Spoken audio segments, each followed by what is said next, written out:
বুধবার রাত্রে প্রায় 12 থেকে 12.5 ঘন্টার মধ্য দিয়ে রাতারাতি আইন পাশ করে নিয়েছে। ভোটাভুটিতে 542 জন সম্ভবত এমপি আছে, তাদের পক্ষে 283 জন না 84 জন রায় দিয়েছে, বিপক্ষে 234 নইলে 32 এরকম একটা অঙ্কই মানে কম রায় দিয়েছে। প্রিয় মুসলমান বাবাজি, তার মধ্যে আমাদের পশ্চিমবঙ্গের মাননীয় মুখ্যমন্ত্রীর কিছু এমপি এরা যায়নি, কিছু এমপি যায়নি, এরা নাকে সর্ষের তেল দিয়ে ঘুমোচ্ছিল। ভোট লওয়ার সময় তখন মাথায় টুপিতে সুবহানাল্লাহ নারায়ে তাকবীর আল্লাহু আকবার এসে ইফতার করি। কত বড় হারামখোর! পশ্চিমবঙ্গের সরকারের 3 জন না 4 জন এমপি, 3 জন। এক নাম্বার হলো ঘাটালের এমপি আমাদের, হ্যাঁ খুব ভালো নাম, দেব অধিকারী। দ্বিতীয় নাম্বার বীরভূমের একজন ন্যাংটা মহিলা, যাকে বলা যায় নাচ করে শতাব্দী রায়। কি শতাব্দী রায়? আর এই মুসলমান খালি ওর ভিডিও, ওর ন্যাংটা দেখার জন্য পাগল। আসলে আমরা যে কি মাল এখন আমরা নিজেরা ঠিক করতে পারিনি। এখন আর সিনেমা দেখার সময় আছে, এখন আর ফ্রি ফায়ার খেলার সময় আছে। ওই আসতেছিলুম ওই যে বাড়িতে রেখেছে ওখান থেকে আসতে 2-1টা মাল দেখে ফ্রি ফায়ার খেলতেছে, 2-1টা মাল দেখে ফ্রি ফায়ার চালাচ্ছে। ছি ছি ছি ছি! বাড়ি গিয়ে জুতোর বাড়ি কায়দা করে কষে দেওয়ার সময় ছেলেটাকে তো মানুষ করতে পারেননি। এজন্য আমরা কি যন্ত্র, এখন আমরা ঠিক হয়নি। কথাটাকে ভুল বলেছি। এখনো ফ্রি ফায়ার খেলার সময় আছে। মুসলমানের কোথায় অস্তিত্ব এনে দিয়েছে ফতেপুর, উত্তরপ্রদেশে ফতেপুর বলে একটা জায়গা, আজ বুলডোজার চালিয়েছে। প্রায় 300 একর জমির উপরে কবরস্থান, 300 বছর আগের জমি, কবরস্থানের উপরে বুলডোজার চালিয়ে দিয়ে সমান করে দিয়েছে। গত বুধবার রাত্রে আইন পাশ করেছে, এখনো রাষ্ট্রপতি সই করেনি, কিন্তু তার মধ্য দিয়ে শুরু করে দিয়েছে। আর এই মুসলমান কুলাঙ্গারের কিছু বাচ্চা, এখনো 18-20 বছরের ছেলে এই মোবাইলে ফ্রি ফায়ার খেলতে মার কত বড় সারা অসভ্য, এখনো মানুষ হয়নি। আমার প্রিয় মুসলমান বাবাজি, 300 বছরের পুরানো কবরস্থান বুলডোজার দিয়ে সমান করে দিয়েছে। কেন? এটা মন্দিরের জায়গা হবে, এটা মন্দিরের সামনে কবরস্থান থাকবে না ভেবেছে প্রিয় মুসলমান বাবাজি। এজন্য গত বুধবার রাত্রে আইন পাশ করে নিয়ে ভোটাভুটিতে ওরা রায় দিয়েছে। একজন বাঘের বাচ্চা, সিংহের বাচ্চা, উমরের উত্তরসূরি ব্যারিস্টার আসাদউদ্দিন ওয়াইসি, তিনি তার ইমানি পাওয়ার দেখিয়ে পার্লামেন্টের ভিতরে যখন কোনো মুসলমানদের প্রতি আক্রমণ আসে, সেই বিলটা এমন করে সামনাসামনি অমিত শাহ, নরেন্দ্র মোদী, আরো যাদের ওদের পোষা কুত্তা কিছু দালাল আছে, তাদের সামনে বিলটা ছেড়ে দিতে চারানাও ভয় পায় না। সুবহানাল্লাহ বলা যায়। ওমর যখন রাদিয়াল্লাহু তাআলা নবীর হাতে কলেমা পড়েছিলেন 39, ওমরকে নিয়ে 40, ওমরকে নিয়ে কত? কথা বলেন সবাই, কত? 40। নবীজি ঘরের মধ্যে, উমর বলছে নবী ভয় পাবেন না, আসুন ময়দানে আসুন, আমি উমর এসেছি মানে গোটা মক্কা জয় করে ছাড়বো। সব বেঈমানেরা মাথা খারাপ, বলতেছে উমর মুহাম্মাদের দলে চলে গেছে, আর টেকানো যাবে না, আর রক্ষা করা যাবে না। ওমর রাদিয়াল্লাহু তাআলা আনহু বললেন, নবীজি আপনি আমার পিছনে থাকুন, আমি আপনার সামনে আছি। কোন মক্কার নেতা মাতব্বর আছে, আমি উমর আমার শরীরে 1 ফোঁটা রক্ত থাকতে 1 ইঞ্চি জায়গা ছেড়ে দিতে পারি না। হযরত ওমর 40 জনের কাফেলা নিয়ে যখন বাইতুল্লাহ দিকে, কাবার দিকে রওনা হলেন, বেঈমানেরা সবাই মুখ চুলকাতে এমন করে বাঁদর বাচ্চার মতো সবাই আশপাশে দূরে সরে গেল। কলিজার টুকরা বাবাজি, আমরা তো সেই উমরের উত্তরসূরি। আমরা কার উত্তরসূরি? উমর। যে উমরের শয়তানও ভয় পেত, যে উমর যে রাস্তা দিয়ে যেত, ওই রাস্তায় শয়তান 41 দিন চলতো না, কারণ ওমরের গন্ধটা খুবই উত্তপ্ত, গরম। ওমর রাদিয়াল্লাহু তাআলা আনহুর উত্তরসূরি ব্যারিস্টার আসাদউদ্দিন ওয়াইসি, তিনি অবশেষে তার সব কিছু চেষ্টার উপরে কলম চালিয়ে তারপরেও রক্ষা করতে পারিনি। অবশেষে চোখের পানি ফেলে আল্লাহকে বলেছে, আল্লাহ যদি আমি আমার শরীরে রক্ত থাকে, আমি আমার মায়ের দুধ পান করে থাকি, লা ইলাহা, নেই কোন কোনো মাবুদ ইল্লাল্লাহ, এক আল্লাহর যদি বিশ্বাস করে থাকি, মুহাম্মদ সাল্লাল্লাহু আলাইহি ওয়াসাল্লামের একজন উম্মত হিসাবে যদি বিশ্বাস করে থাকি, এই অস্তিত্বর লড়াই, এই সম্মানের লড়াই, এই আল্লাহর ঘর টিকিয়ে রাখার লড়াই, আমি আসাদউদ্দিন ওয়াইসি যতক্ষণ না এই লড়াইটাকে আমরা জয়লাভ করব, ততক্ষণ আমি আসাদউদ্দিন ওয়াইসি জাতির সামনে আর কোনোদিন মুখ দেখাবো না। আমরা দোয়া করি আল্লাহ পাক যেন ওই আসাদউদ্দিন ওয়াইসিকে আমাদের শের হিসাবে কবুল করে আগামী সামনে আমাদের রাহবারের মতো কাজ করে। আমরা ভারতবর্ষের পশ্চিমবঙ্গের এই কি বলা যায়, কোন থানা, ভাঙড় থানার ভিতর দিয়ে ছোট্টটা মাহফিল থেকে, জলসা থেকে, কোরআনের মাহফিল থেকে আপনাকে সাধুবাদ জানাই, দোয়া করি আমরা আপনার সঙ্গে আছি। গোটা ভারতের মুসলমান আপনার সঙ্গে আছে, আপনাকে রাহবার হিসাবে সামনে দিলাম। চলুন আগামীতে জয়লাভের ঝান্ডাটা মাথায় রেখে, ভারতবর্ষের পতাকাটা সামনে রেখে আমরা জয় করে আপনাকে সামনে রেখে তারপরে আমরা পরিচয় দেব যে আমরা মুসলমান, এক কলেমায় বিশ্বাসী। আল্লাহ আপনাকে যেন ওমরের মতো ক্ষমতা দান করে। সবাই জোরে বলা যাবে আল্লাহুম্মা আমিন, সবাই জোরে বলা যাবে আল্লাহুম্মা আমিন। নারায়ে তাকবীর, নারায়ে তাকবীর। আমার প্রিয় মুসলমান বাবাজি, আর কত কথা শোনাবো, খুব বেদনাদায়ক। এজন্য আমরা সবাই খুব দ্রুত পরিবর্তন হব। আমাদের ছেলেদেরকে নামাজি হতে বলবো। মসজিদের সঙ্গে সম্পর্ক তাড়াতাড়ি জুড়ে দেন। মসজিদের সঙ্গে তাড়াতাড়ি সম্পর্ক রাখলে আল্লাহ শপথ, আল্লাহর ওয়াদা, আল্লাহ বলেছেন জয় তোদের হাতে আমি আল্লাহ দেব। যেমন নবীর হাতে জয় আমি আল্লাহ দিয়েছিলাম। নবীর হাতে কে জয় দিয়েছিল? 313 জন। কজন? 313 জন। হযরত আবু বকর চিন্তা করছে, আল্লাহ নবীকে বলছে নবী কি হবেন তারও ঠিক নেই, কি হবেন তারও ঠিক নেই। আমার কথাটা কি বুঝতেছেন? কে বলছে? কে? আবু বকর। আচ্ছা, আমার কথা কি আপনারা শুনতেছেন? ধ্যানের কান দিয়ে শুনছেন? সাবজেক্টটি পাল্টে দেব, ইতিহাস কি বলবো আপনাদের কাছে? আবু বকর বলছে নবী আমার খুব ভয় লাগছে। কে? হযরত আবু বকর। হযরত কি? নবী বললেন চিন্তা করেন না, আমাদের সঙ্গে আল্লাহ আছে। সুবহানাল্লাহ বলা যায়। হযরত জিবরাইল হাজির। আহা, হযরত জিবরাইল এসে বলেন নবীজি আপনি চিন্তা করবেন না, জয়ের ঘোষণা আরশে আজিমে কবুল হয়ে গেছে। সুবহানাল্লাহ বলেন। কি ঘোষণা? 3টে জয় আপনার হাতে দেওয়া হবে। 1 নাম্বার জয় আপনি করবেন, 2য় নাম্বার জয় হবার পর একটা পতাকা আপনি নিশানা ওড়াবেন। কিসের নিশানা? এখানে টিএমসি সরকার ক্ষমতায় আসলে পতাকা উড়বে বিজেপির, কেউ মানবে? জুতোর বাড়ি মেরে পোদের চামড়া তুলে দেবে যারা বিজেপি করে। দেবে কি দেবে না? যে পার্টি জয় করবে সেই পার্টির পতাকা উড়বে, এটাই স্বাভাবিক। কথাটা কি বোঝাতে পারছি? তো আল্লাহ তাআলার ফেরেশতা জিবরাইল আমিন এসে বললেন হুজুর আপনি চিন্তা করবেন না, জয় আপনার ঘোষণা আরশে আজিম হয়ে গেছে। আপনার 1ম নাম্বার জয় ঘোষণা হবে, 2য় নাম্বার জয়ের একটা নিশানা হবে, লাল আর সাদার মাঝখানে ছোট্ট একটা বাক্য থাকবে। কি বাক্য? হযরত আদম আলাইহিস সালাম ওই আল্লাহ তাআলার দরবারে কানতে কানতে 350 বছর পেরিয়ে গেছে। হযরত আদম আসমানের দিকে তাকিয়ে দেখছেন আরশে আজিমে সোনালী অক্ষরে একটা বাক্য লেখা ভেসে ভেসে আসছে, লা ইলাহা, নেই কোনো মাবুদ, নেই কোনো উপাস্য, নেই কোনো ইলাহা, নেই কোনো সৃষ্টিকর্তা, নেই কোনো উপাস্য, ইল্লাল্লাহ ইল্লাল্লাহ ইল্লাল্লাহ, এক আল্লাহ ছাড়া মুহাম্মদ রাসূলুল্লাহ সেই আল্লাহর পাঠানো বান্দা এবং রাসূল বার্তা বাহক মুহাম্মদ সাল্লাল্লাহু আলাইহি ওয়াসাল্লাম। এই বাক্যটা সাদা আর কালোর মাঝখানে লেখা থাকবে। কোরআনের অক্ষর কি? কি কালার? কথা বলে না, কথা বলে না। কি কালার? সাদা। পৃষ্ঠা কি? কালো। কাবার গেলাপ কি? জোরে বলেন কি?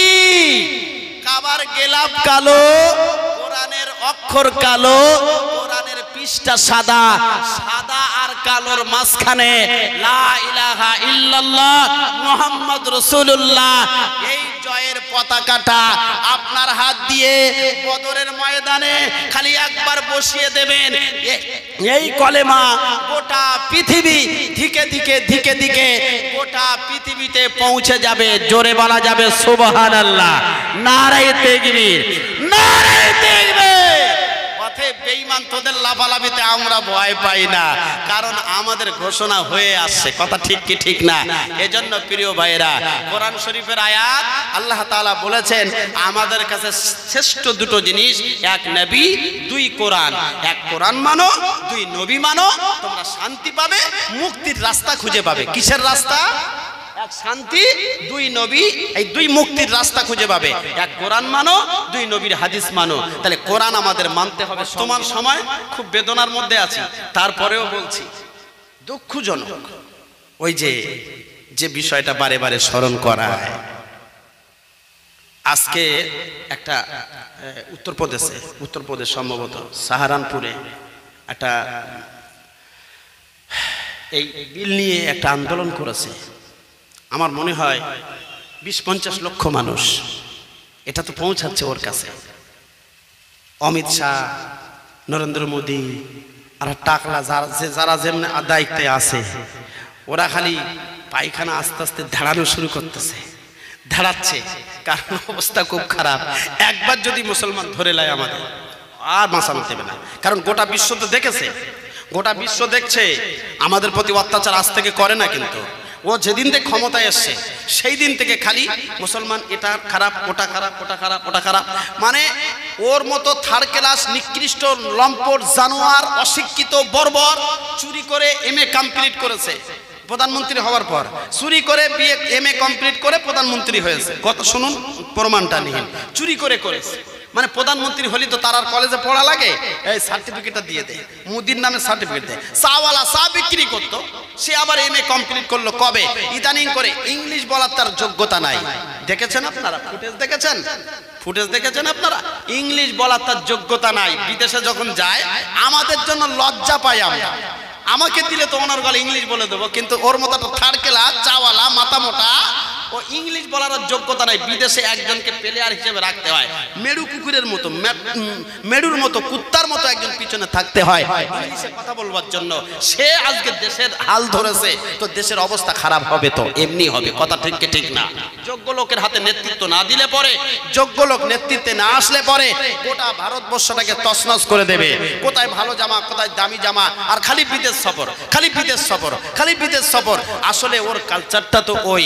আমার প্রিয় মুসলমান, ওর আগে যত প্রধানমন্ত্রী আছে জীবনে কোনোদিন কখনো কোনো জাতির টেনে কথা বলেনি। বলেছে? কথা বলেন? কোন জাতির টেনে কথা বলেছে? যে যেভাবে আছে সে সেইভাবে থাক। আমার লক্ষ্য হলো ভারতবর্ষটাকে গোটা পৃথিবীর মানচিত্রের উপরে তুলতে হবে, ভারতবর্ষটাকে গোটা পৃথিবীর কাছে সুনাম অর্জন করতে হবে। যত প্রধানমন্ত্রী এসেছিল ওর আগে সবাই টার্গেট একই, আর এই হারামখোর 2 নম্বর অসভ্য মুসলমান, এই মানুষ নামের কলঙ্ক, ও টেনশন খালি মুসলমান খেদাও, মুসলমান হগাও, মুসলমান ভাগাও, মুসলমান এখান থেকে হটাও। প্রিয় মুসলমান কলিজার টুকরা বাবাজি, তবে আমরা জামানা জব্দ করে দেব ইনশাআল্লাহ এবারে। এই দেখেন এবারে জামানাও জব্দ হবেই, কারণ একটা মেসাল দিলে ওই আপনাদেরকে বলেছি যে বাংলাদেশের সরকার না বলেছিল আমার ক্ষমতা কেউ নিতে পারবে না। কোনো নেতা, কোনো নেত্রী, কোনো মন্ত্রী সাহস পেত না ওর ভয়ে। কিন্তু 18 বছর 20 বছরের ছেলেদের আন্দোলনের কাছে ওর ক্ষমতাচ্যুত আল্লাহ তাআলার পক্ষ থেকে এসেছে। কথা ঠিক কি ঠিক না? এজন্য ক্ষমতা ছিনিয়ে নেওয়ার জন্য আল্লাহর পক্ষ থেকে জয় আসবে। কলিজার টুকরা, আমাদের একটাই দাবি, আমরা খালি নামাজি হব, খালি নামাজি হব, সত্য কথা বলবো, মিথ্যা বলবো না, 2 নম্বরই করবো না, যা করেছি আর করবো না। এই ওয়াদা করেন বসে, জীবনের গুনাহ মাফ হবে, নিষ্পাপ হয়ে যাবে। আমাদের এই সন্নি ছাড়া কারণে, আমাদের এই কালচারের কারণে আজ গোটা ভারতবর্ষে মুসলমানদের প্রতি একটা কালা আইন চালু করেছে। কথা ঠিক কি ঠিক না? যে কালা আইনের বিষয় আজ যদি কোনো মুসলমান জাগ্রত অবস্থায় একটু চিন্তা করে যে বিষয়টা কি, আমার বাবার মৃত্যুর পরে আমার গ্রাম্য কবরস্থানে কবর দিতে গেলে পরে জেলা শাসকের কাছে অনুমতি নিয়ে আসতে হবে। এ সাংঘাতিক ব্যাপার। এ ব্যাপার তো জীবনে জন্মের পর থেকে শুনিনি, আবার নতুন আইন চালু হয়েছে। হ্যাঁ, আমাদের কারণে চালু হয়েছে। আল্লাহ তাআলা বলেছেন মুসলমান যখন আমার থেকে বেমুখ হবে আমি আল্লাহ জালেম বাদশা তার উপরে চাপিয়ে দেব। ঘোষণা কার? কথা বলে না কার? আল্লাহর ঘোষণা। তাহলে আল্লাহ বলেছেন বান্দা যদি আবার সোজা হয়ে আমার দিকে ফিরে আসে জালিম বাদশা 1 সেকেন্ড লাগবে না উল্টে দিতে পারে। পারে কি পারে না? এজন্য আমরা সজাগ হব ইনশাআল্লাহ। সবাই বলেন ইনশাআল্লাহ। আল্লাহ আমাদেরকে তৌফিক দান করেন। আমার প্রিয় মুসলমান বাবাজি, একটা তো গাদ্দার আছে দেখবেন, গাদ্দার। তারা বলে জলসা টলসা দিয়ে আবার কি হবে? জলসা দেয় মানুষ, জলসা টলসা দিয়েও সব লাভ নেই। কিছু কিছু গাদ্দার আছে তারা গ্রামে গঞ্জে চায়ের দোকানে বিভিন্ন মাচায় তারা বলে বেড়ায় বর্তমান সময় নফল নামাজ পড়ার থেকে জলসা দেওয়া ফরজ। 100% গ্যারান্টি। যদি কোনো মুফতি তাকে ডেকে নিয়ে আসেন, যদি কোনো মুফতি তাকে কথাটা রেকর্ড করেন পাঠিয়ে দেবেন। আমি খুব পরিচিতর মধ্যে একজন, তো কথাটা বলে দিলাম বর্তমান সময় নফল নামাজ পড়বার থেকে জলসা শোনা ফরজ। কারণ আমরা হুতুসে মুসলমান, নামাজ পড়তে হয় তাই পড়ি, আজান হয়েছে তাই মসজিদে যাই, সবাই ঠুকতেছ তাই ঠুকি। কিন্তু কেন যে ঠুকবো, কার জন্যই ঠুকবো, কি জন্যই ঠুকতে হবে, ঠোকার পদ্ধতিটা কি আমরা জানি? জানি। ঠোকার ভিতরে 13টা ফরজ আছে। কয়টা? নামাজের বাইরে ভিতরে 13 ফরজ। কয় ফরজ? 13 ফরজ। 13 ফরজ যদি একটা ফরজ ছেড়ে যায় নামাজ হবে? হবে না। 100% গ্যারান্টি। ওযুতে 4 ফরজ, 4টে ফরজের মধ্যে একটা ফরজ যদি ছুটে যায় ওযু হবে। গোসলে 3 ফরজ, গোসলে 3 ফরজের মধ্যে একটা ফরজ যদি ছুটে যায় গোসল হবে। তাহলে মালটা নাপাক থাকলো, 3 বার হজ করেছে, মক্কাটাও নাপাক করেছে, মদিনাও নাপাক করেছে, এসে আবার বুকে ঠুকে বলতেছে আমি হাজী সাহেব। আছে না নাই? কথা বলেন আছে না নাই?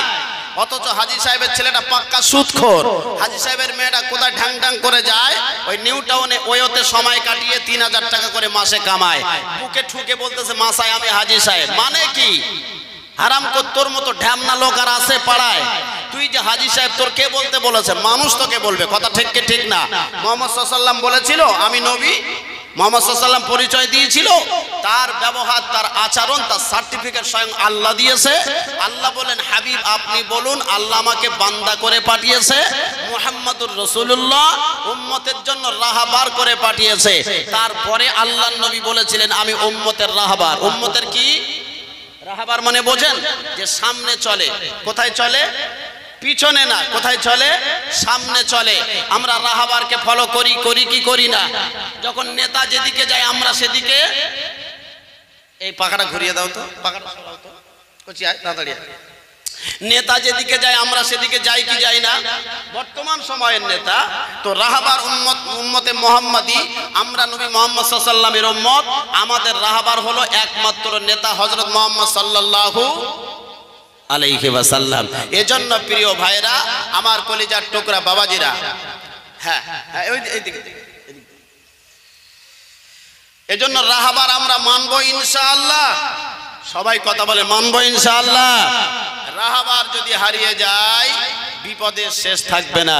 এজন্য রাহবারকে আমরা 1 নম্বরে শের হিসাবে মেনে নেব।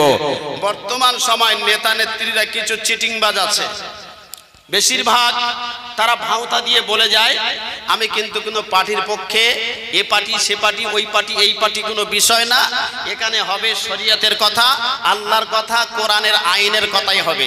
এখানে পার্টি যদি আমি করি মুহাম্মদ সাল্লাল্লাহু আলাইহি ওয়াসাল্লামের দালালি করি, আল্লাহর আনুগত্য করবার জন্য আপনাদেরকে বলি প্রিয় ভাইরা, যেন এটাকে আবার নিজের কাছে ডেকে নিয়েন না যে আমার পার্টির বলেছে মনে হয়, আর একজন পার্টির দলের লোক মনে করবে আমার পার্টির দলের বলেছে। কারোর বলি না। বর্তমান সময় পরিস্থিতি যে আমাদেরকে ভুল বুঝিয়ে চিটিংবাজরা বিভিন্ন জায়গায় নিয়ে যাচ্ছে খানে খরাবে। এজন্য যদি আমরা মুহাম্মদ সাল্লাল্লাহু আলাইহি ওয়াসাল্লামকে নেতা হিসাবে মানতাম, আমার মনে হয় এই ভারতবর্ষে কালা আইন চালু করবা তো দূরের কথা, কোন বাপের বেটার সাধ্য ছিল না ভারতবর্ষের পার্লামেন্টে দাঁড়িয়ে ওয়াকফ সম্পত্তি নিয়ে যাওয়ার পরিকল্পনা করতেই পারত না। আসলে আমরা তো ওই দুনিয়ার নেতার ভুক্তভোগী, দুনিয়ার নেতার অনুসারী হয়ে গেছি। এজন্য প্রিয় ভাইরা, আজ থেকে আপনাদেরকে অঙ্গীকার করতে হবে মুহাম্মদ সাল্লাল্লাহু আলাইহি ওয়াসাল্লামকে নেতা হিসেবে মানতে চাই। কারা কারা মানতে চাই হাত তুলে দেখাবেন। নারায়ে তাকবীর, নারায়ে তাকবীর, নারায়ে তাকবীর। মানবো ইনশাআল্লাহ, মানবো ইনশাআল্লাহ।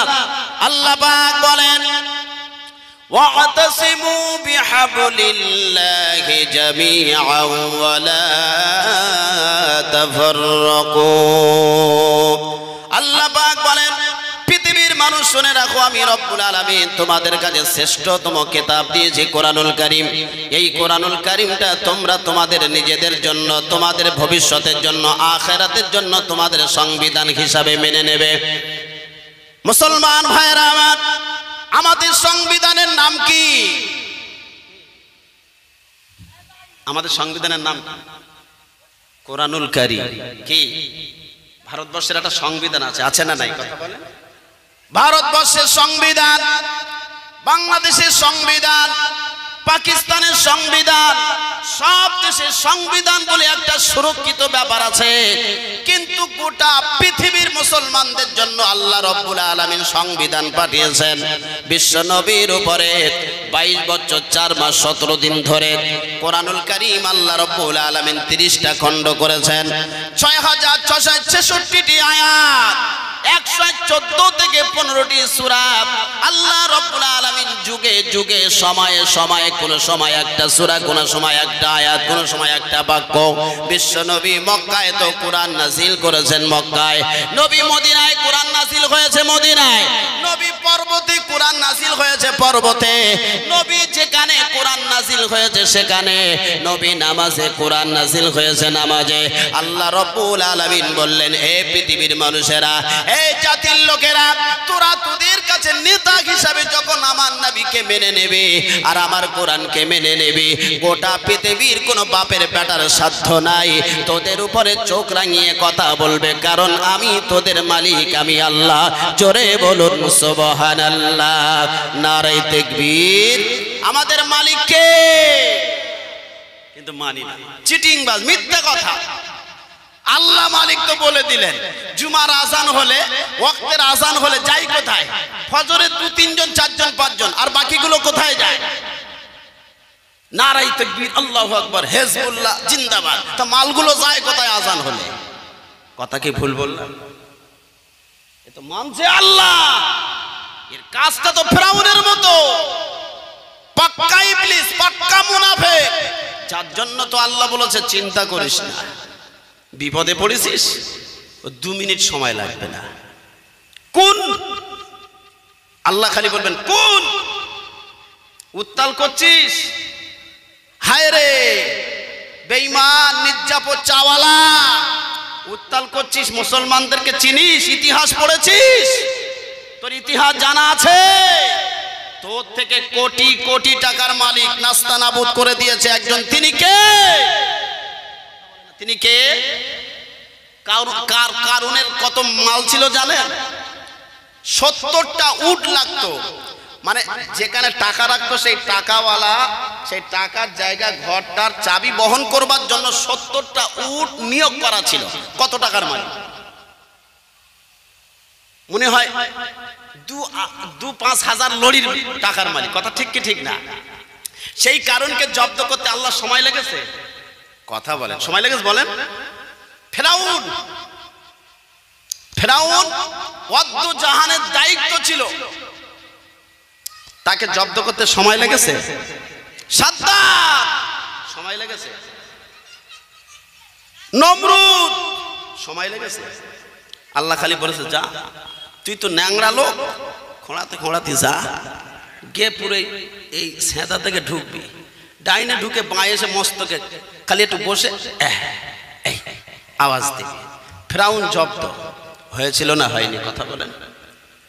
ও মুসলমান ভাইরা, ইতিহাস আমাদেরকে স্মরণ করিয়ে দেয়, কিন্তু আমরা স্মরণে রাখতে চাই না। আজ বলবো এমন করে মুসলমান কলিজার টুকরা বাবাজি, আমরা কিন্তু মুহাম্মদ সাল্লাল্লাহু আলাইহি ওয়াসাল্লামের উম্মত। আল্লাহর বান্দা হিসাবে সঠিক যদি আমরা ফিরে আসি, আল্লাহর কসম এই কালাকানি আইনটাকে আল্লাহ রাব্বুল আলামিনের পক্ষ থেকে মুসলমান কলিজার টুকরা ভাইরা 48 ঘন্টাও সময় লাগবে না। ওর বাপের বাপ কবর থেকে, ওর বাপের বাপ পোড়া থেকে উঠে এসে কানুনটা চেঞ্জ করে দিতে পারে। তবে আমাদের শর্ত হলো আমরা যখন আল্লাহর আনুগত্য করে আল্লাহর কাছে বলবো, আল্লাহ পাক আমরা আর সইতে পারি না, আমরা নিতে পারি না। আল্লাহ রাব্বুল আলামিন যদি আমাদের কথাটা একবার শোনেন, গোটা ভারতবর্ষের মানুষ মুসলমানের মুখে হাসি ফুটিয়ে দিতে পারে। তিনি অন্য কেউ নয়, তিনি হলেন আমাদের আল্লাহ। জোরে বলুন সুবহানাল্লাহ। মুসলমান ভাইরা আমার, বিশ্বনবী সাল্লাল্লাহু আলাইহি ওয়াসাল্লামের উপরে ওই যে আবু জাহাল বলল, মুহাম্মদ তোর কোরআন বন্ধ করে দে, তোর কোরআন চালানো যাবে না, তোর কোরআন পড়া যাবে না, তোর কোরআন এমন করে ব্যান করে দে। আল্লাহর নবী বললেন, এমন করে আবু জাহাল শুনে রাখুন, আমি আমার কোরআনটাই নিজে পড়ি না, আমার আল্লাহ আমার উপরে পাঠিয়েছে, আমি তাই সেই কোরআনটা তেলাওয়াত করি। আল্লাহর নবী আল্লাহকে বললেন, আল্লাহ পাক এই কোরআনটা বন্ধ করে দেওয়ার জন্য চক্রান্ত করে কি করি? আল্লাহ তাআলা বলেন, ওয়া ইন কুনতুম ফি রাইবিম মিম্মা নাযালনা আলা আবদিনা ফাআতু বিসূরাতিম মিন মিসলি ওয়াদউ শুহাদাআকুম মিন দুনিল্লাহি ইন কুনতুম সাদিকিন। আল্লাহু আকবার। কোরআন শরীফের আয়াত। আল্লাহ পাক বললেন, হাবিব চিন্তা করবেন না, আপনি আপনার এমন করে রবের পক্ষ থেকে সংবাদ আমি আল্লাহ দিতেছি, আপনি এমন করে ওই বেঈমানকে বলে দিন, চ্যালেঞ্জ করে দিন, এই বেঈমান যদি কোরআন না পড়তে চায়, কোরআন না মানতে চায়, কোরআন না চলতে দেয়, তাহলে আপনি বেঈমানকে বলুন ছোট্ট থেকে ছোট্ট সূরা বানিয়ে আনতে বলুন। বেঈমান যদি ছোট্ট থেকে ছোট্ট সূরা আনতে পারে, আপনি বলবেন আমি আমার আল্লাহর কিতাব আর পড়ব না। ও মুসলমান ভাইরা, আবু জাহাল করলো কি? এমন করে মক্কার পার্লামেন্টের নাম ছিল দারুন নাদওয়া। আমার পার্লামেন্টে, আমাদের পার্লামেন্ট হলো দিল্লিতে। মুসলমান প্রতিটা রাষ্ট্রের পার্লামেন্টের একটা নির্দিষ্ট জায়গা আছে। দারুন নাদওয়ায় মিটিং করলো। মিটিং করবার পরে বলতে লাগলো, আগামী কালকে মুহাম্মাদের দ্বিতীয় কোরআন বানানো হবে। গোটা মক্কার এমন করে শিক্ষিত, ধনী, মূর্খ, চাষা, বুসব, এমন করে যারা বড় বড় এমন করে শিক্ষিত মানুষেরা ছিল, সবাই জমে গেল। জমে যাবার পর আবু জাহাল বলল, কোরআন বানাতে শুরু করে দাও। ও কবি সাহিত্যিক লেখক, কত কি লিখলে, কত কি বানালে আমি বুঝেছি, মুহাম্মাদের দ্বিতীয় কোরআন বানাতে শুরু করে দাও। লেখক উঠে দাঁড়িয়ে বলতে লাগলেন, নেতা আমি জানতাম আপনি বুদ্ধিমান বুদ্ধিমান, কিন্তু এখন বুঝেছি সব থেকে থার্ড ক্লাস মাথা মোটা। কারণ আমি এমন করে লেখক হিসাবে স্বীকৃতি দিতেছি, মুহাম্মাদের উপরে যে কোরআনটা এসেছে, ওই কোরআনটা মুহাম্মাদের বানানো নয়, মুহাম্মাদের আল্লাহ মুহাম্মাদের উপরে পাঠিয়েছে। অতএব ওই কোরআনের মতো দ্বিতীয় কোনো কোরআনের আয়াত বানানো আমার দ্বারাই সম্ভব নয়। তাই আমি সার্টিফিকেট আমার পক্ষ থেকে দিলাম। আমি জানতাম আপনি বুদ্ধির বাবা, কিন্তু এখন বুঝেছি আপনি সব থেকে থার্ড ক্লাস মক্কার মাথা মোটা আবু জাহাল। একবার জোরে বলা যাবে সুবহানাল্লাহ। নিজের পায়খানা নিজে খেলো কি খেলো না? আরে চাওয়ালার বেটা, তোর বাপের ঠিক আছে কিনা সন্দেহ আছে। ঠিক আছে, বাপের ঠিক আছে ওর। আরে কলকাতায় 2-4টে লাফালাফি করছে এই হারামজাদা হারামখোর। এর আগে দিলীপ ঘোষ লাফালাফি করছিল না, সে মাল আন্ডারপ্যান্ট পরে নিউ টাউনে ঘরে, এখন মাঝে মধ্যে গেলে দেখা হয়। সে মালের জামানা জব্দ। আর এই দুটো মাল, একটা এসে দক্ষিণ দিনাজপুর থেকে, আর একটা এসে মেদিনীপুর থেকে। কলিজার টুকরা মুসলমান বাবাজি, আল্লাহ তাআলা বলতে থাকে, দেখবেন একটা আমরা সচরাচর দেখি পিঁপড়ের পাখনা গজালে একটু লাফালাফি করে, করে কি করে না? একটু ছটফট ছটফট করতেছে, লাফালাফি করতেছে। একদম 2-4টে ঘন্টার পরে দেখলাম মাল কুবোকাত হয়ে পড়ে রয়েছে। আসলে আমরা তো দুনিয়ার কোনো মানুষের মুখাপেক্ষী নয়। দেখবেন চালাক যারা না, তারা চুপ থাকে। অল্প পানির মাছ একটু ফোটে বেশি, গভীর পানির মাছ নিরালায় থাকে। কিন্তু যদি একবার ধরতে যান, এমন মোড়া দেবে বাপের নাম ভুলিয়ে দেবে। কথা ঠিক কি ঠিক না? কথা বলেন। ওই তো বাংলাদেশে দেখেছি হাসিনা সরকারের দাবি হাসিনা সরকার বলেছিল 39 সাল পর্যন্ত আমার থেকে কেউ ক্ষমতা ছিনিয়ে নেওয়ার মতো এই বাংলাদেশে জন্মায় নাই। 39 সাল তো দূরের কথা, দুপুরের খাবার করেছিল পোল্ট্রি তরকারি দেশি মুরগি দিয়ে, সেই খাবারটাও হলো না। এমন ভাবে পালাতে হলো ছোট্ট ছোট্ট বাচ্চাদের কাছে। মুসলমান কলিজার টুকরা বাবাজি, এজন্য আমরা কিন্তু ওই জাতি, যে জাতি এমন করে 3 দিন 4 দিন অনাহারে কাটিয়ে আল্লাহর উপরে নির্ভর করে ইমানি অস্ত্র হাতে নিয়ে জয় করেছে, মাথায় টুপি পরা শিখিয়েছে, সেই মুহাম্মাদের অনুসারী। অতএব বেঈমান শুনে রাখুন, আপনাদের চারানা ভয় পাই না। মুসলমান কিন্তু বাঘের জাত, চুপ আছে তাই মনে করতেছেন এরা বোকা বব্বর, বোঝে না সোজে না। একবার লাগলে তোর নন্দীগ্রাম আর তোর দক্ষিণ দিনাজপুর তেড়িয়ে পার করবে।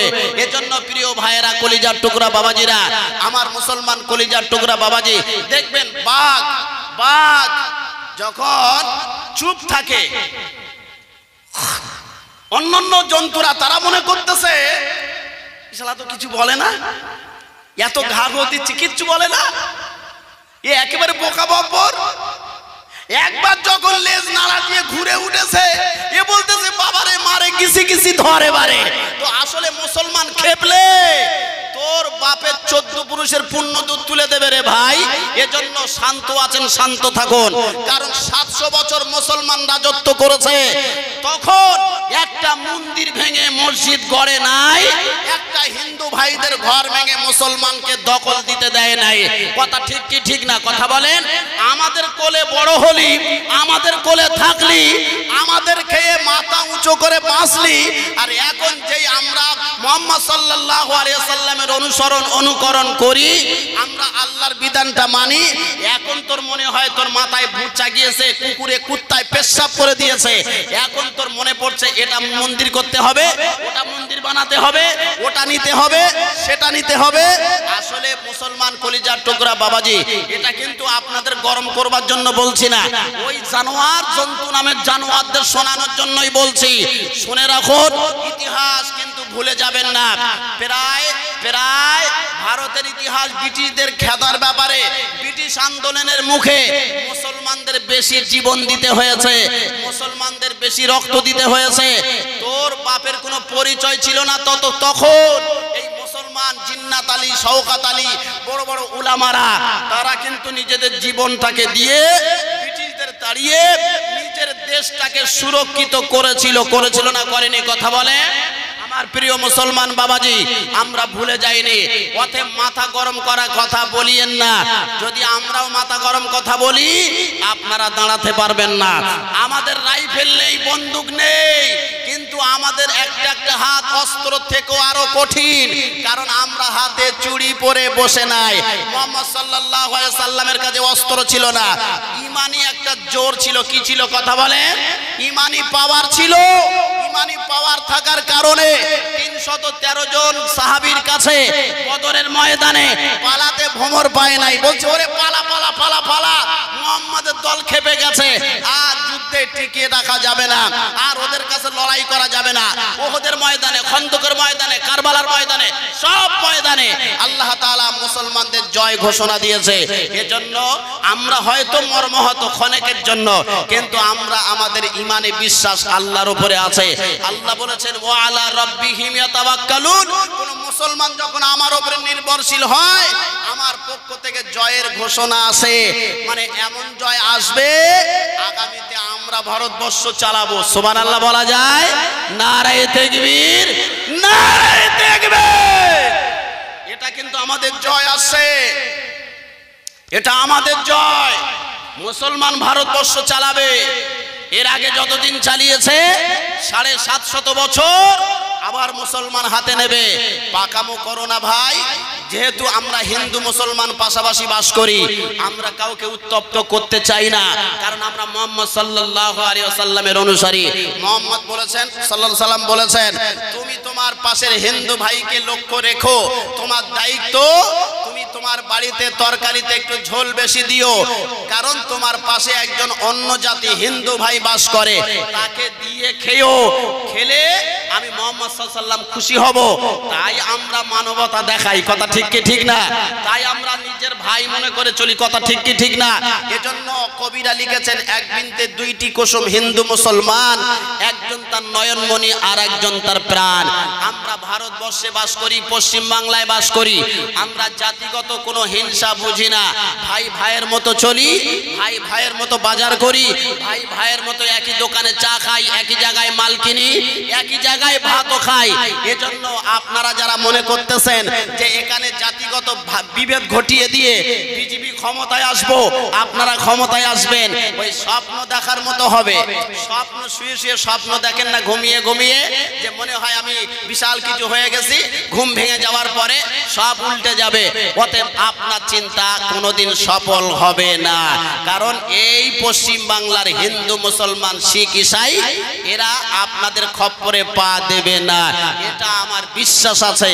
কারণ দেখছেন না আস্তে আস্তে পদত্যাগ করছে।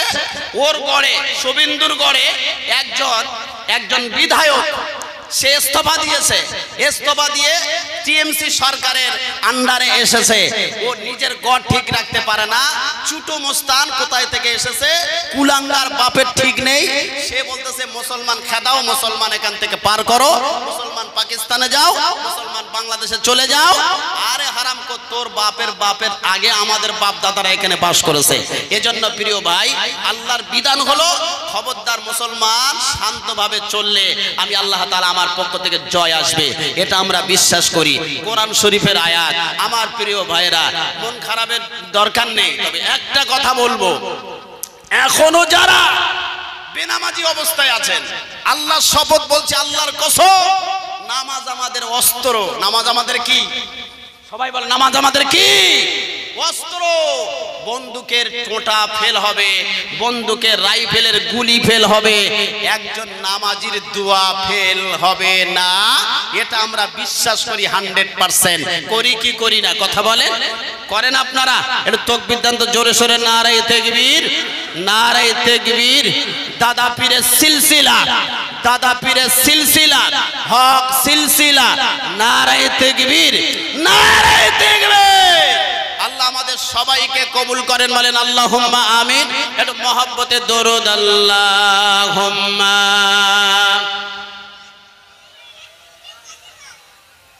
এর পানি খাবো।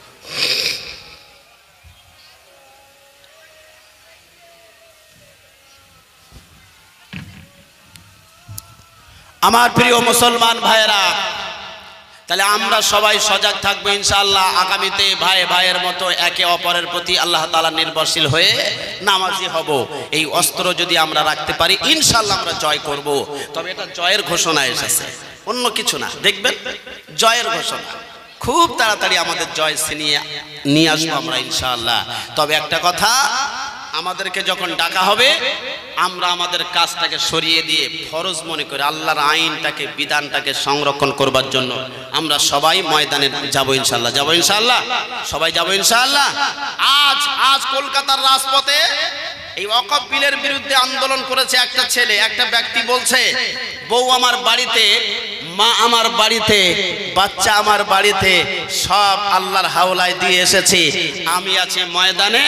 যতক্ষণ না ওয়াকফ বিল পরিবর্তন হচ্ছে ততক্ষণ আমি রাজপথ ছেড়ে বাড়িতে যাচ্ছি না। যদি আমার মৃত্যুবরণ করতে হয়, মরে যেতে হয়, তারপরেও আমি রাজি আছি, মৃত্যুর ভয় পাই না। কিন্তু আমি একটা জিনিস বোঝাতে চাইছি, গোটা জাতিকে আজ যদি আমরা এইভাবে রাজপথটাকের উপরে দাঁড়িয়ে যাই, গোটা ভারতবর্ষের মানুষ নয়, গোটা পৃথিবী দেখবে মুসলমান একবার মাথা গরম করলে গোটা পৃথিবী ছিনিয়ে নিয়ে আসবে। এজন্য প্রিয় ভাই বলে যাই, ডাক আপনাদের আসবে, সবাইকে যেতে হবে।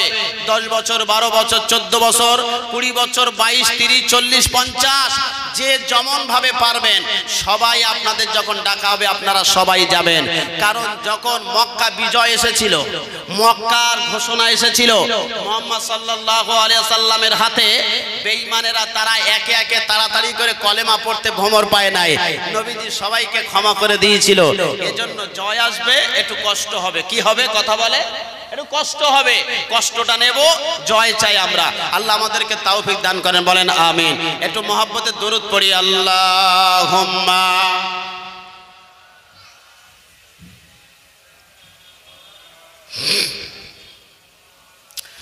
ওয়া আলা আলি সাইয়্যিদিনা মাওলানা মুহাম্মদ। মুসলমান ভাইরা আমার, আল্লাহ পাক কোরআন শরীফের মধ্যে বললেন, কদ জাকুম মিনাল্লাহি নূরুন ওয়া কিতাবুম মুবিন। আল্লাহ পাক বলেন, এই পৃথিবীর মানুষ, আমি রব্বুল আলামিন আমার পক্ষ থেকে দুটো নিয়ামত তোদের কাছে পাঠিয়েছি। এক নাম্বার হলো আমি তোমাদের কাছে দিয়েছি মুহাম্মদ রাসূল। এই মুহাম্মদ রাসূলকে তোমরা যখন নেতা হিসাবে মেনে নেবে, তোমরা যখন তোমাদের কাছে সরদার হিসাবে মেনে নেবে, তোমাদের কাছে যখন মাতব্বর হিসাবে মেনে নেবে, আমি রব্বুল আলামিন তোমাদের জন্য গোটা পৃথিবী জয়ের পতাকা তোমাদের হাতে তুলে দেব। মুহাম্মদ সাল্লাল্লাহু আলাইহি ওয়াসাল্লাম হলেন আমাদের নেতা। আমাদের কি কে বলেছে? কুরআনুল কারীমের মধ্যে আল্লাহ রাব্বুল আলামিন বললেন, তোমাদের জন্য রহমত, তোমাদের জন্য বরকত, আর তোমাদের জন্য নেতা হলো শ্রেষ্ঠ মুহাম্মদ সাল্লাল্লাহু আলাইহি ওয়াসাল্লাম।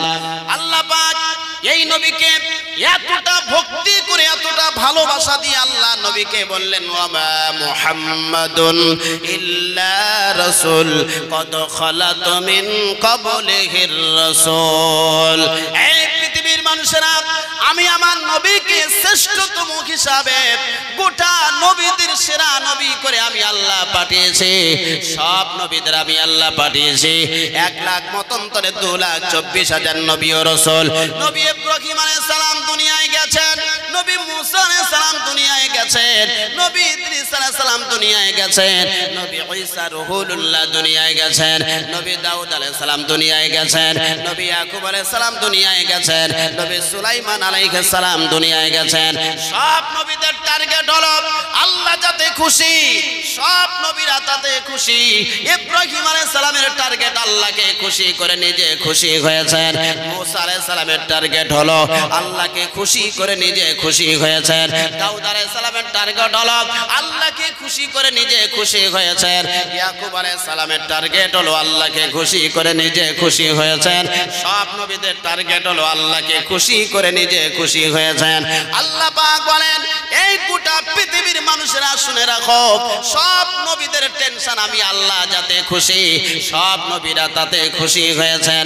আর আমার টেনশন হলো, আমার টার্গেট হলো আমার শেষ নবী মুহাম্মদুর রাসূলুল্লাহ সাল্লাল্লাহু আলাইহি ওয়াসাল্লাম যাতে খুশি, আমি আল্লাহ তাতে খুশি হয়েছে। জোরে বলুন সুবহানাল্লাহ। তাহলে সব নবীদের সেরা নবী কে? মুহাম্মদ সাল্লাল্লাহু, সব নবীদের সেরা নবী, সব নবীদের ইমাম। কি খালি নবীদের নয়, আমাদের নয়, গোটা পৃথিবীতে সাতবক আসমান জমিন যা কিছু আছে সবাই জন্য। আল্লাহ পাক বলেন, হুদাল লিন্নাস। আল্লাহ বলেন, ও পৃথিবীর মানুষ শুনে রাখো, আমার নবীকে গালি তোমাদের নবী করে নাই। নবীদের নবী করেছি, তোমাদের নবী করেছি, তরুলতা নবী করেছি। আসমান জমিনে যা কিছু আছে সব কিছুর নবী করে আমি আল্লাহ পাঠিয়েছি। হিন্দুর নবী, জৈনর নবী, খ্রিস্টানের নবী, আদিবাসীর নবী, মুচির নবী, মেথরের নবী, সবাইয়ের নবী। কারণ আমার নবী হলো মডেল, আমার নবী হলো বিশ্ব বৈজ্ঞানিক, আমার নবী হলেন পিতা সেরা, আমার নবী হলেন মাস্টারের মাস্টার, আমার নবী হলেন ডক্টরের ডক্টর, আমার নবী হলেন সব নবীদের সেরা নবী। আমরা যদি মডেল হিসাবে মানতে চাই, মুহাম্মদ সাল্লাল্লাহু আলাইহি ওয়াসাল্লামকে মানলে পরে আমাদের মতো গোটা পৃথিবী আর এত সম্মানিত কেউ হয় নাই। সব নবীর উম্মতের টেনশন হলো আমার নবীকে খুশি করবার জন্য, কিন্তু আল্লাহ রব্বুল আলামিন বলে দিলেন কিয়ামতের ময়দানে মুহাম্মদ সাল্লাল্লাহু আলাইহি সাল্লামের উম্মত যতক্ষণ না জান্নাতে যাবে আমি আল্লাহ রব্বুল আলামিন অন্য কোন নবীর উম্মতের আমি আল্লাহ জান্নাতে দেব না। এজন্য মর্যাদাশীল হিসাবে আমাদের নবীকে পাঠিয়েছেন, আমরা সেই নবীর উম্মত। হযরত ঈসা রূহুল্লাহ বলেছিলেন আল্লাহ পাক এই যে 32 বছর আপনার একত্ববাদীর কথা বলতে বলতে জীবন চলে যায়, মার খেতে খেতে জীবনটা চলে যায়, আর ভাল লাগে না। আয় আল্লাহ তাআলা আপনি আমাকে তুলে নেন, আমি যতদিন দুনিয়ায় আছি আমার যতদিন হায়াতে রেখেছেন মুহাম্মদ সাল্লাল্লাহু আলাইহি সাল্লামের উম্মত হিসাবে পাঠাবেন। আল্লাহ পাক ঈসা রূহুল্লাহকে তুলে নিয়ে দ্বিতীয় আসমানে রেখেছেন, কারণ আমার নবী চলে যাবার পর সেরা শেষ হিসাবে আল্লাহ রব্বুল আলামিন ঈসা রূহুল্লাহকে পাঠাবেন, আরো 40 বছর রাজত্ব করবে। প্রিয় মুসলমান বাবাজি, সব নবীদের টার্গেট মুহাম্মদ সাল্লাল্লাহু আলাইহি সাল্লামের উম্মত হওয়ার। এজন্য আমরা বিনা বলায় বিনা দাওয়ায় বিনা আবদারে আল্লাহ আমাদের শেষ নবীর উম্মত করেছেন। আমাদের মর্যাদা আছে না নাই কথা বলেন প্রিয় ভাইয়েরা, আছে না না? ও মুসলমান ভাইয়েরা, আল্লাহ পাক বলেছেন এই নবীর উপরে শ্রেষ্ঠতম কিতাব আমি আল্লাহ পাঠিয়েছি। কদ জাআকুম মিনাল্লাহি নূরুন ওয়া কিতাবুম মুবিন। ও জাতির লোকেরা, এই নবীর উপরে আমি আল্লাহ পাক রব্বুল আলামিন শ্রেষ্ঠতম কিতাব দিয়েছি। এই কোরআনুল কারীমটাকে তোমরা তোমাদের বুকে ধারণ করে সংবিধান হিসাবে মেনে নেবে। সংবিধান হিসাবে মেনে নিতে পারলে আমি আল্লাহ রব্বুল আলামিন জানায় দিলাম তোমাদের জান্নাতের ঘোষণা দুনিয়ায় থাকতে থাকতে আমি আল্লাহ রব্বুল আলামিন করে দেব। জোরে বলা যাবে সুবহানাল্লাহ।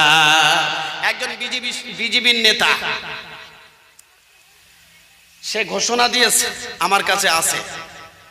সে বলছে অসীম সরকার রানাঘাটের একজন বিধায়ক টিকেধারী, সে বলছে মোদি সরকারের কাছে আমার আবদার কোরআন শরীফ একটু সংস্কার করা যায়। কি সংস্কার? এদের শখ কি দেখেন, কত বড় লম্পট নাচ্ছর।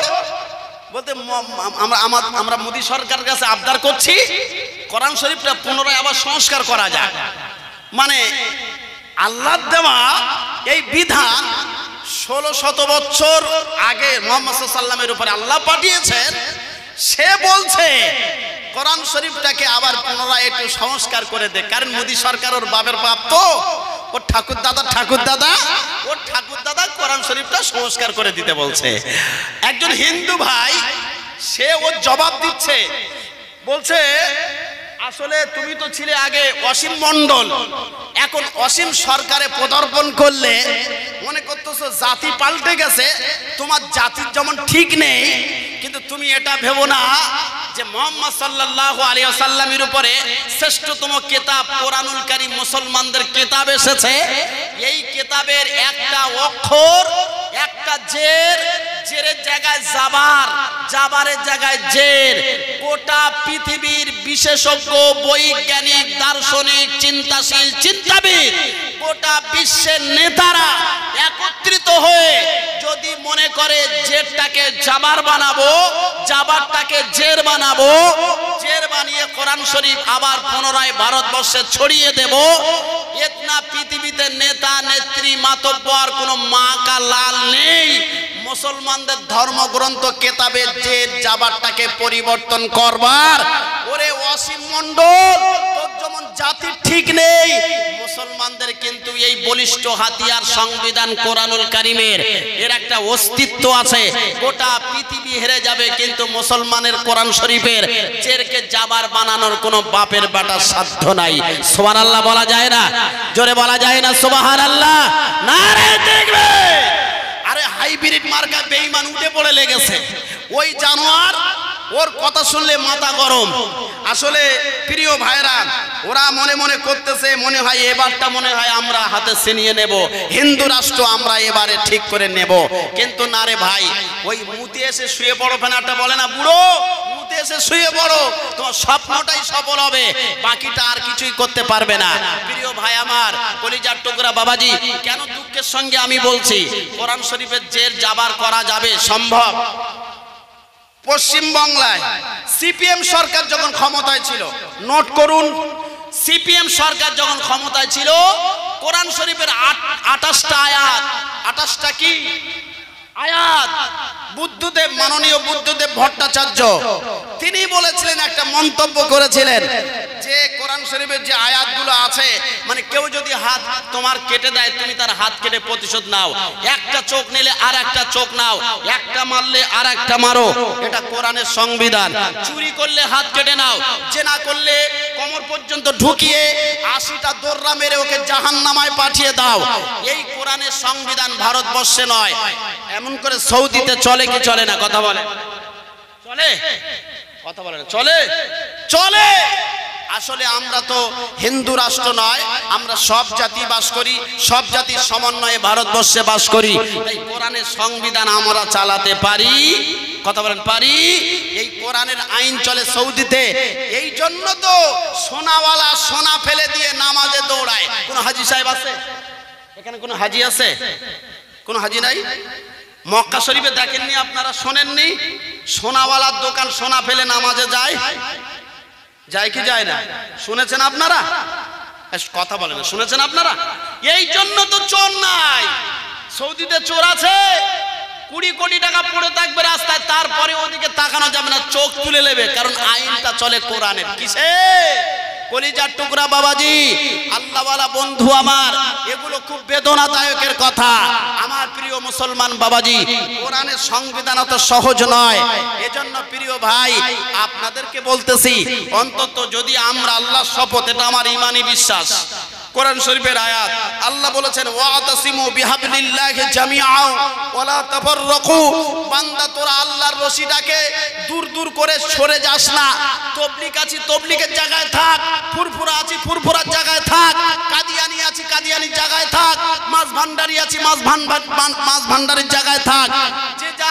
যে যার মতনৈক্য নিয়ে থাক।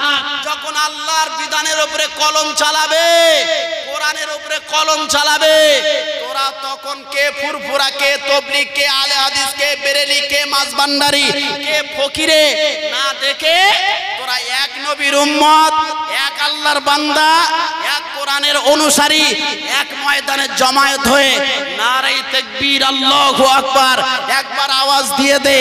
বেঈমান কিন্তু পালাতে ভমর পাবে না। একবার সুবহানাল্লাহ বলা যাবে? নারে তাকবীর, নারে তাকবীর। আল কোরআনের আলো, আল হাদিসের আলো, নারে তাকবীর। আমার প্রিয় মুসলমান বাবাজি, এজন্য আমরা আগামীতে এক হব ইনশাআল্লাহ। সবাইকে বার্তা দিতে চাই, এই ভিডিওর মাধ্যমে আগামীকাল এটা রেকর্ড করে ছাড়া হবে। ফুরফুরা, তবলিগ, আলে হাদিস, মাছ ভান্ডারি, যে যার মাসলাক সে জায়গায় থাক।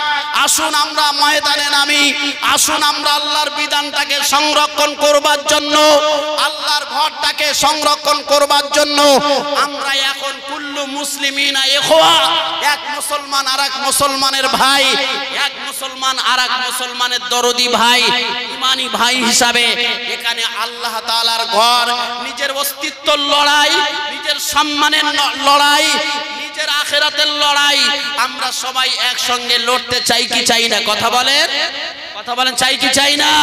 আগামীতে আমরা খুব তাড়াতাড়ি কলকাতার রাজপথে ডাকা হবে, দিল্লির পার্লামেন্টের পাশে ডাকা হবে। আমরা সবাই যাওয়ার চেষ্টা করব, করব ইনশাআল্লাহ, করব ইনশাআল্লাহ। আল্লাহ আমাদেরকে তৌফিক দান করেন। সবাই বলি আল্লাহুম্মা আমিন, সবাই জোরে বলি আল্লাহুম্মা আমিন। আমার প্রিয় মুসলমান বাবাজি, কথাটা খুব বেদনার সঙ্গেই বলতে হয়।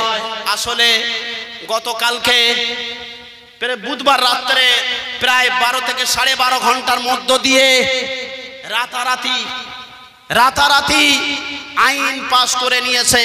ভোটাভুটিতে 542 জন সম্ভবত এমপি আছে, তাদের পক্ষে 283 জন না 84 জন রায় দিয়েছে, বিপক্ষে 234 নইলে 32 এরকম একটা অঙ্কই, মানে কম রায় দিয়েছে।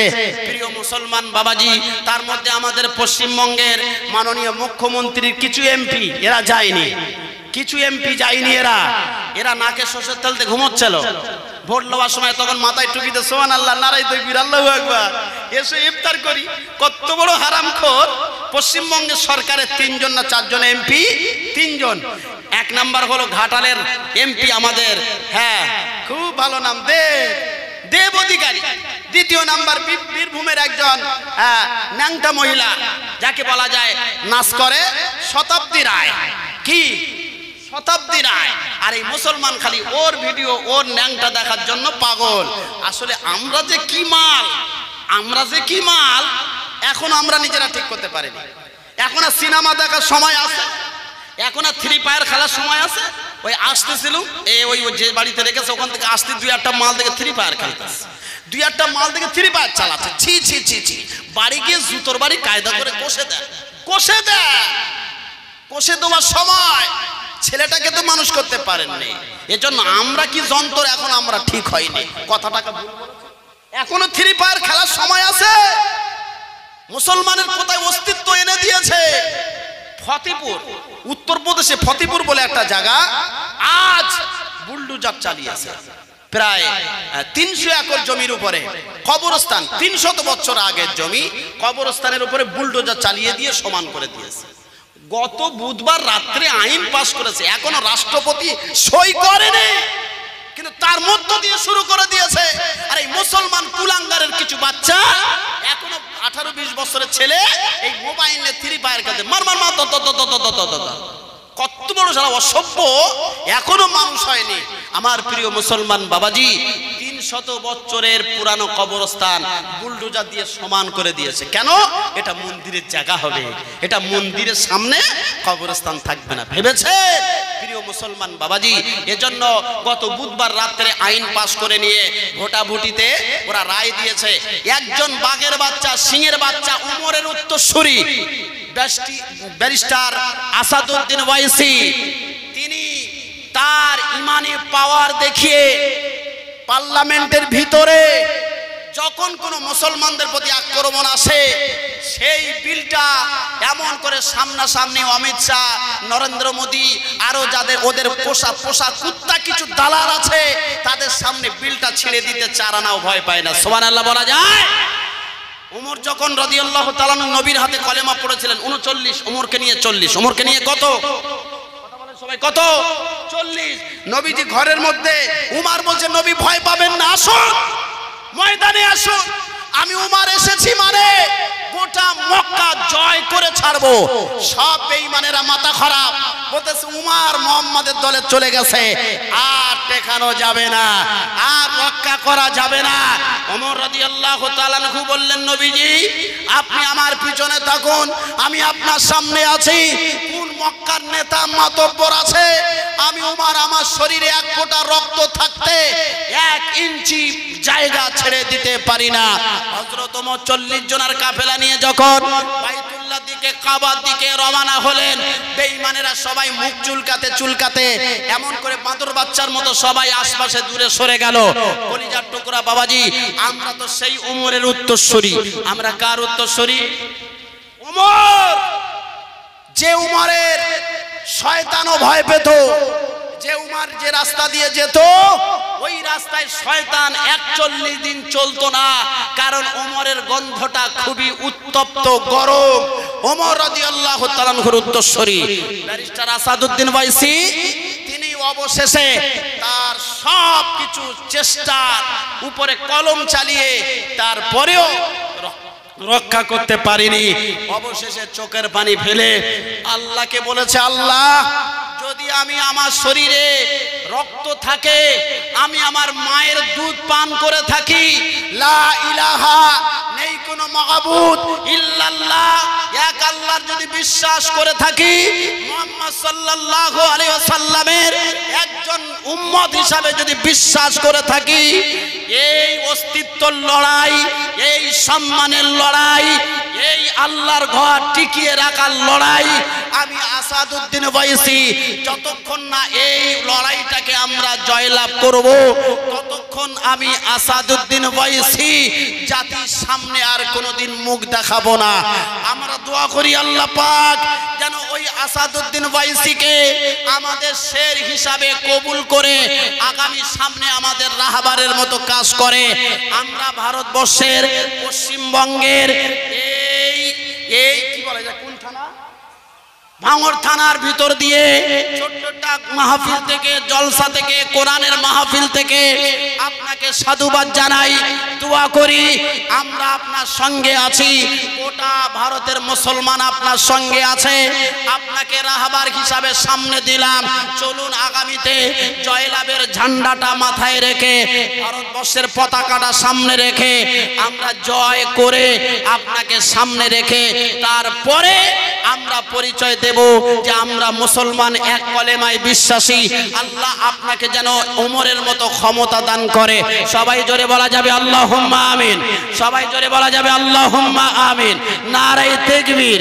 নারায়ে তাকবীর আমার প্রিয় মুসলমান বাবাজি আর কত কথা শোনাবো খুব বেদনাদায়ক এজন্য আমরা সবাই খুব দ্রুত পরিবর্তন হব আমাদের ছেলেদেরকে নামাজি হতে বলবো মসজিদের সঙ্গে সম্পর্ক তাড়াতাড়ি জুড়ে দেন মসজিদের সঙ্গে তাড়াতাড়ি সম্পর্ক রাখলে আল্লাহ শপথ আল্লাহর ওয়াদা আল্লাহ বলেছেন জয় তোদের হাতে আমি আল্লাহ দেব যেমন নবীর হাতে জয় আমি আল্লাহ দিয়েছিলাম নবীর হাতে কে জয় দিয়েছিল 313 জন কজন 313 জন হযরত আবু বকর চিন্তা করছে আল্লাহ নবীকে বলছে নবী কি হবেন তার ঠিক নেই কি হবেন তার ঠিক নেই আমার কথাটা কি বুঝতেছেন কে বলছে কে আবু বকর আচ্ছা আমার কথা কি আপনারা শুনতেছেন ধ্যানের কান দিয়ে শুনছেন সাবজেক্টটি পাল্টে দেব ইতিহাস কি বলবো আপনাদের কাছে আবু বকর বলছে নবী আমার খুব ভয় লাগছে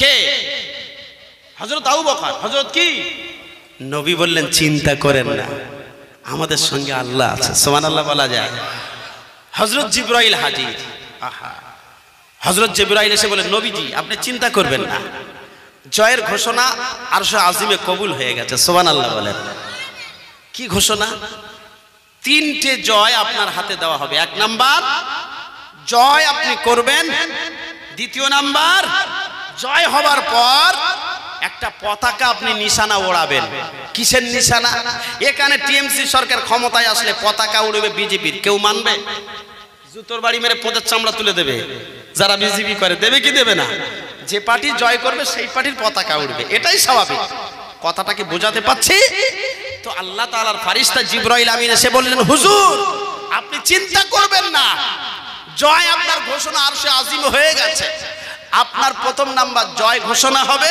দ্বিতীয় নাম্বার জয়ের একটা নিশানা হবে লাল আর সাদার মাঝখানে ছোট্ট একটা বাক্য থাকবে কি বাক্য হযরত আদম আলাইহিস সালাম ওই আল্লাহ তাআলার দরবারে কাঁদতে কাঁদতে 350 বছর পেরিয়ে গেছে হযরত আদম আসমানের দিকে তাকিয়ে দেখছেন আরশে আজিমে সোনালী অক্ষরে একটা বাক্য লেখা ভেসে ভেসে আসছে লা ইলাহা নেই কোনো মাবুদ নেই কোনো উপাস্য নেই কোনো ইলাহা নেই কোনো সৃষ্টিকর্তা নেই কোনো উপাস্য ইল্লাল্লাহ ইল্লাল্লাহ ইল্লাল্লাহ এক আল্লাহ ছাড়া মুহাম্মদ রাসূলুল্লাহ সেই আল্লাহর পাঠানো বান্দা এবং রাসূল বার্তা বাহক মুহাম্মদ সাল্লাল্লাহু আলাইহি ওয়াসাল্লাম এই বাক্যটা সাদা আর কালোর মাঝখানে লেখা থাকবে কোরআনের অক্ষর কি কি কালার কথা বলে না কি কালার